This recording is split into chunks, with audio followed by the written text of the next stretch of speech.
Okay, तो अब हम क्या करते हैं भाई, सबसे पहले हम करते हैं आइसोलेशन ऑफ डीएनए करते हैं, ठीक है।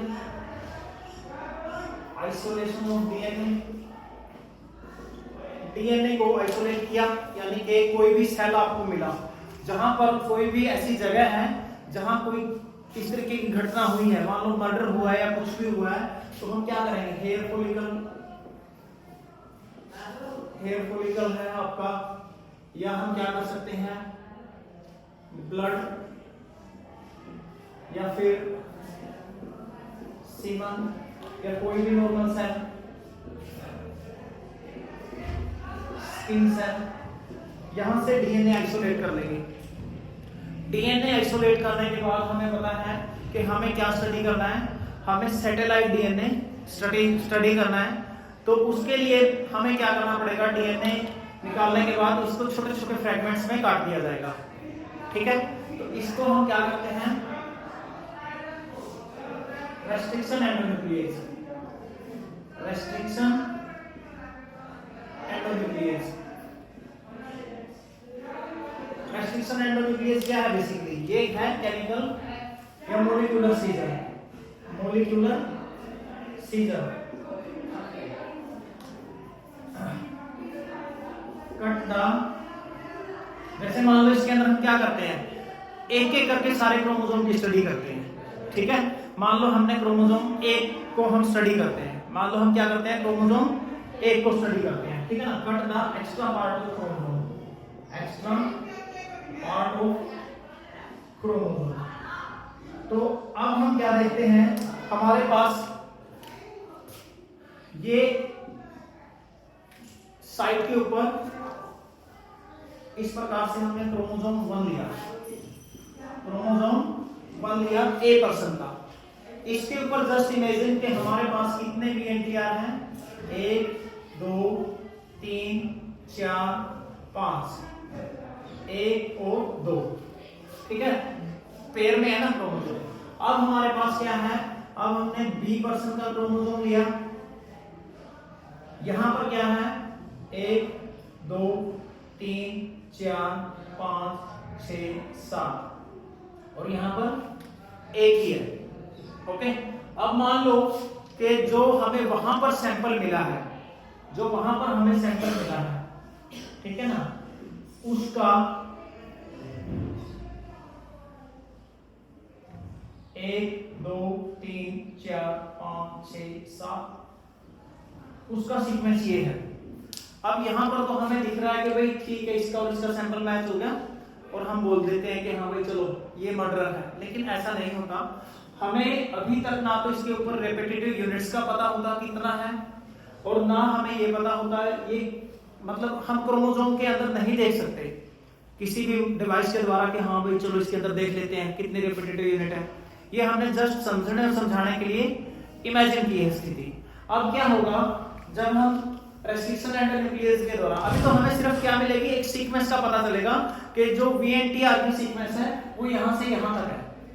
तो रेस्ट्रिक्शन एंडोन्यूक्लिएज क्या करेगा, यहां से इसको कट कर देगा, इसको यहां से कट कर देगा, इसको हमने यहां से कट कर दिया, इसको हमने एक्स्ट्रा पार्ट कट कर दिया, ठीक इसी तरीके से इसको हमने यहां से कट कर लिया, इसको हमने यहां से कट किया, और इसको हमने इस तरीके से कट कर दिया, ठीक है। यहां से इसको कट किया, यहां से हमने एक्स्ट्रा पार्ट जो है वो सारा का सारा निकाल दिया with the help of restriction endonuclease. अब अगले स्टेप पे हम करेंगे जेल इलेक्ट्रोफोरेसिस। क्या करेंगे, जेल इलेक्ट्रोफोरेसिस, जेल इलेक्ट्रोफोरेसिस। अब जेल इलेक्ट्रोफोरेसिस के अंदर हमने क्या करना है, हमने एक प्लेट लेनी है, हमने क्या लेनी है, एक प्लेट लेनी है इस तरीके से, इसके अंदर हमने डालना है एगारोज जेल। कौन सा जेल, एगारोज जेल। एक नंबर में आ जाएगा एगारोज जेल। हम कहां से लेते हैं, ये लेते हैं हम रेड एल्गी, रेड एल्गी नाम है इसका, ग्रेसिलेरिया, ग्रेसिलेरिया या जेलिडियम, कुछ भी हो सकता है दोनों में से, क्लियर है। अब इस प्लेट के अंदर हम क्या करते हैं, एगारोज जेल हम भर लेते हैं। अब ये इस तरीके से हमारे पास एक अपरेटस होता है, ठीक है। इस अपरेटस के अंदर अब हम क्या करते हैं, यहाँ पर इसके अंदर वेल्स बने होते हैं। क्या बने होते हैं? वेल्स, ठीक है ना, कैविटी टाइप में। और हम यहाँ पर क्या करते हैं, अब यहाँ पर हम एनोड बनाते हैं। क्या बनाते हैं बेटा? एनोड, यानी कि पॉजिटिव चार्ज। और यहाँ हम कैथोड लगाते हैं, यानी कि नेगेटिव चार्ज। अब डीएनए कैसा है? नेगेटिवली चार्ज है या पॉजिटिवली? डीएनए है नेगेटिवली चार्ज। जैसे ही इलेक्ट्रिक करंट पास करेंगे तो अब डीएनए क्या करेगा? उस साइड भागना शुरू करेगा, पॉजिटिव की तरफ। और जो जितना हल्का होगा, यानी कि जिस पे वीएनटीआर की साइड सीक्वेंस कम होगी, वो उतने ही तेजी से आगे जाएगा। मान लो कि जस्ट इमेजिन कि हमने यहाँ पर लिख लिया है 1 2 3 4 5 6 7 8 9 10। अब हम क्या करेंगे बेटा, यहाँ पर इनके अंदर डीएनए डालेंगे। इनके अंदर क्या करें? डीएनए डाल दिया हमने। ए पर्सन का डाला, बी का डाला और सैंपल वाले का डाल दिया जो वहां पे। क्लियर? तो यहां हम क्या देखेंगे, जहां पर 1 2 3 4 5 है, ठीक है, यहां पर आपका 3 4 5, ठीक है। डीएनए का फ्रेगमेंट यहां चला गया, दूसरा कहां गया? यहां चला गया आपका।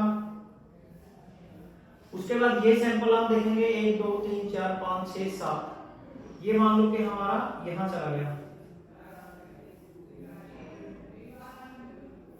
और ये कहां रहा आपका? ये सबसे आगे चला गया, ये सबसे आगे चला गया। अब ये हमारे पास है 1 2 3 4 5 6 7, तो ये भी हमारा कहां आया? यहां सैंपल आया, ठीक है। 1 2 3 4 5 6 7, और ये आपका कहां आया? यहां आया। एक बार फिर से समझो बेटा, मैं क्या बताना जा रहा हूं आपको कि हमने क्या करना है, 1 2 3 जितने क्रोमोसोम हैं सभी के सैंपल हमने स्टडी करनी है डीएनए फिंगरप्रिंटिंग में। लेकिन यहां आपको समझाने के लिए मैं सिर्फ एक क्रोमोसोम आपको दिखा रहा हूं। इस क्रोमोसोम पर क्या है, जो सीक्वेंस है, जो बेस पेयर की सीक्वेंस है, वो तो हम पता लगा सकते हैं डीएनए सीक्वेंसिंग मेथड द्वारा, ठीक है। लेकिन कितने हैं ये हम पता नहीं लगा सकते। और ये जो प्लेट के अंदर आप डीएनए डालोगे, ये कहां रुके कहां नहीं रुके ये भी हमें नंगी आंख से दिखाई नहीं देगा। ये कहीं पर भी जाएंगे लेकिन रुक जाएंगे, अपनी अपनी जगह चले गए। अभी ये जो चीज मैंने यहाँ बीट्स दिखाई है, ये एक्चुअल में जब हम जेल इलेक्ट्रोफोरेसिस करते हैं तो उस टाइम पे दिखाई नहीं देंगी। बस ये है कि डीएनए में डाल दिया और डीएनए ने अपनी अपनी जगह ले ली है। समझ में आई बात? अब हम इसके बाद क्या करेंगे, जब हमें पता ही नहीं चल रहा है कहां क्या है, तो हम इसके बाद फोर्थ स्टेप करते हैं, इसको बोलते हैं साउदर्न ब्लोटिंग। Southern blotting. अब साउदर्न ब्लोटिंग के अंदर क्या होता है, नाइट्रोसेलुलोज और nylon paper is used to see the VNTR. यानी कि हम क्या करते हैं, अभी नाइट्रोसेलुलोज का पेपर लिया, ये जैसे ट्रे होती है ना आपकी ट्रे, जैसे वहां हमने उसमें वो डाइसेक्शन किया था, वो ट्रे है ना हमारे पास, एक बार देना बेटा, वो पीछे रखिए, देना जल्दी लेके। हाँ, अब जैसे हमने क्या किया बेटा, कोई ये रहा पेपर भी मिल गया, ठीक है। अब हमने क्या किया, जैसे ये है हमारे पास, ठीक है ना, इसके अंदर यहां पर हमने डीएनए डाल दिए। अब डीएनए डाल दिए, इस प्रकार प्लेट है, इधर एनोड है, इधर कैथोड है, ठीक है। अब डीएनए दौड़ गया चार्ज के हिसाब अकॉर्डिंग, ठीक है।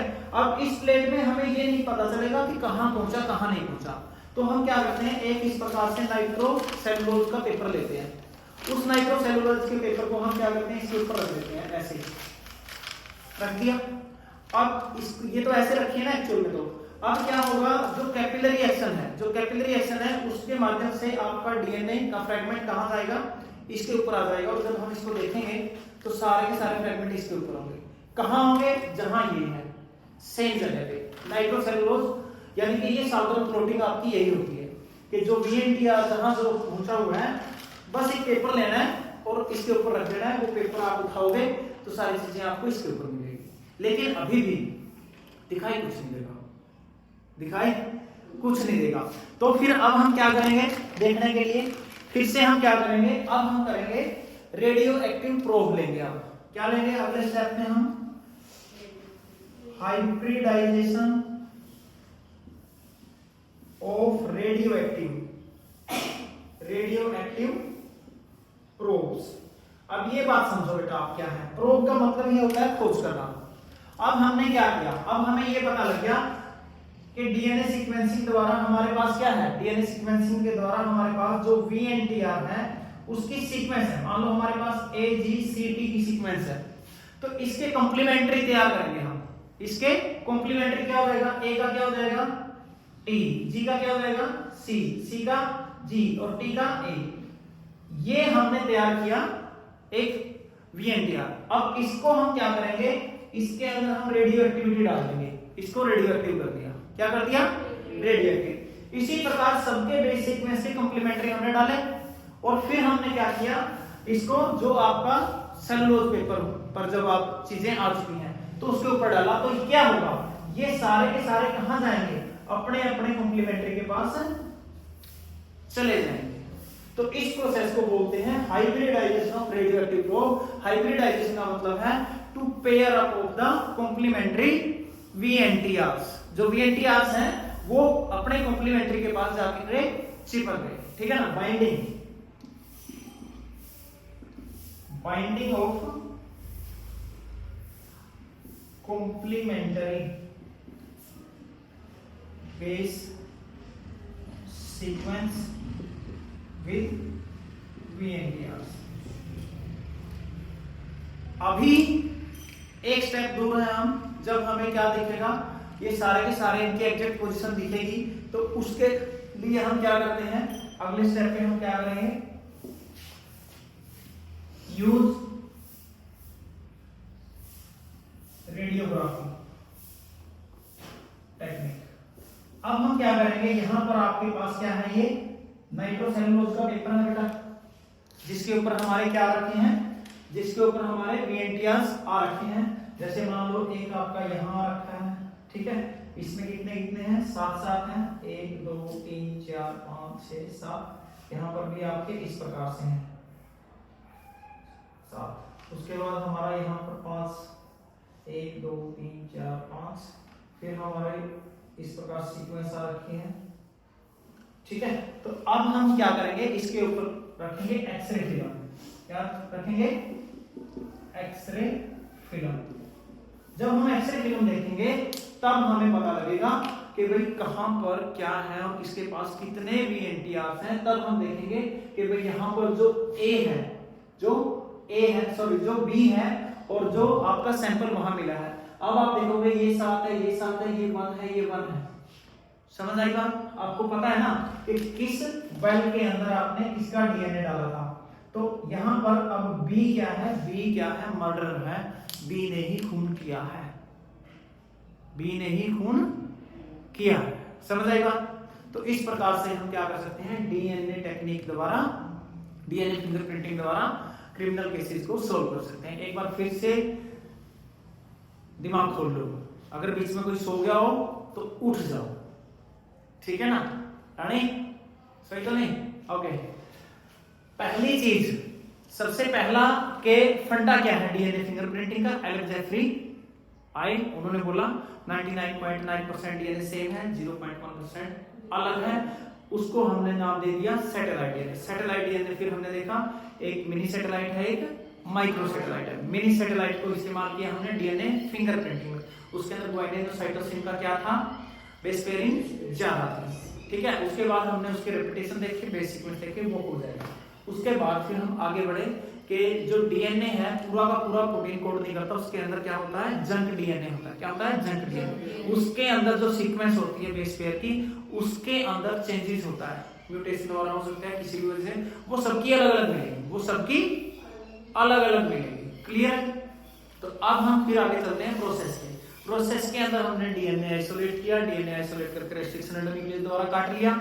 सैटेलाइट हमें पता है कहां पर होता है, क्रोमोसोम में, ठीक है ना। उसके बाद फिर हम क्या करते हैं कि हर एक क्रोमोसोम को स्टडी करते हैं, हर एक क्रोमोसोम को स्टडी करते हैं, तो हर एक क्रोमोसोम के ऊपर VNTRs हम देखते हैं किस पर कितने हैं, और वो हर पर्सन पे डिफरेंट डिफरेंट मिलेंगे। तो हमने क्या देखा कि एक जगह एक साइड पे मर्डर हुआ था, वहां एक सैंपल लिया, और साथ में जो 2 ऐसे थे जिन पे शक था कि इनमें से एक खून कर सकता है, उनके भी सैंपल हमने ले लिए। सैंपल कहीं से भी लिए जा सकते हैं, नॉर्मली मिल जाते हैं। आपका हेयर फॉलिकल हो गया, स्किन का कोई सेल हो गया, ब्लड हो गया, सीमन हो गया, ठीक। उसके बाद फिर हमने क्या किया, एंडोन्यूक्लियस द्वारा आलतू फालतू सारा क्रोमोसोम हमने काट लिया है। साथ हमने क्या रखा है, एक सीक्वेंस जहां जो आपकी टेंडन सीक्वेंस है उसको रख लिया है, ठीक है। उसके बाद हमने जेल इलेक्ट्रोफोरेसिस किया, इसमें एग्रो जेल चाहिए, रेड एलगी से निकलता है, प्लेटिंग किया, उसके अंदर डीएनए डाले, और डीएनए सैंपल अपने आप कैथोड और एनोड की वजह से क्या हो गए, अपनी अपनी जगह सेट हो गए, लेकिन डीएनए के ये सैंपल अभी हमें दिखाई नहीं दे रहे हैं। फिर हमने क्या किया, फिर हमने किया साउदर्न प्रोटीन। साउदर्न प्रोटीन में सिंपल हमने नाइट्रोसेलुलोज का पेपर इसके ऊपर डाला, कैपिलरी एक्शन द्वारा ये इसके ऊपर आ गया। उसके बाद फिर हमने क्या देखा, सीक्वेंस हमें पता थी, सीक्वेंस पता थी तो हमने कॉम्प्लीमेंट्री क्या किया, कॉम्प्लीमेंट्री बेस पेयर बनाए, उनको रेडियो एक्टिव किया, और फिर हाइब्रिडाइजेशन करवाई, यानी कि VNTR के साथ उनको भेज दिया। अब वो जाके उनके साथ अटैच हो गए, और हमें पता लग गया कि यहाँ पर कितने VNTRs किसके हैं। क्लियर है। उसको देखने के लिए फिर हम रेडियोग्राफी का इस्तेमाल करते हैं, एक्सरे शीट रखते हैं, फिर हमें वो चमकदार रूप से दिखाई देते हैं। फिर हम काउंट करते हैं कि कितने VNTR किसका सैंपल किसके साथ मैच होता है, और जब ये मैच हो जाता है तो फिर हम बोलते हैं कि भाई ये क्रिमिनल था, इसने इसको मार दिया, किसने किसको मार दिया, ठीक है। तो यहाँ पर आपका ये चैप्टर हो जाता है समाप्त, और अभी आप देते टेस्ट, टाइम है हमारे पास।